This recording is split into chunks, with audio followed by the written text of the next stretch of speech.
Good morning everyone. আজকে তাড়াতাড়ি ঘুম থেকে উঠে চা খেয়ে সঙ্গে সঙ্গে বেরিয়ে গেছিলাম হাওড়ার উদ্দেশ্যে।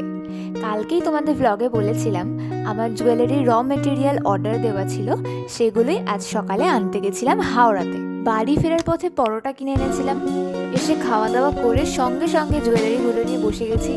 একটুও টাইম ওয়েস্ট করিনি, কারণ 12-13টা জুয়েলারির অর্ডার ছিল। আর পার্সেলটা যাবে হচ্ছে গুজরাটে। যেহেতু পার্সেলটা কালকেই পাঠাতে হবে, তাই তাড়াহুড়ো করে জুয়েলারিগুলো বানিয়েছি। তারই এক ঝলক তোমাদের দেখাচ্ছি, কেমন হয়েছে কমেন্টে কিন্তু অবশ্যই জানিও। ভিডিও শেষে আমার ফেসবুক পেজের ফটো দিয়ে দেবো। তোমরা যদি কেউ এরকম সুন্দর সুন্দর গয়নায় সাজতে চাও, পেজে অবশ্যই আমার সাথে কন্ট্যাক্ট করতে পারো। যাই হোক, যখন খাবার গরম করছি দেখি মা অফিস থেকে আজ তাড়াতাড়ি চলে এসেছে। ফেরার পথে এনেছে আমার পছন্দের মিষ্টি দই। তারপর একটু রেস্ট নিয়ে আমি গেলাম যোগা ক্লাস। আজকের মতো মিনি ব্লগ এটুকুই, দেখা হচ্ছে পরের ব্লগে। আর চ্যানেলটা সাবস্ক্রাইব করে পাশে থেকো। টাটা।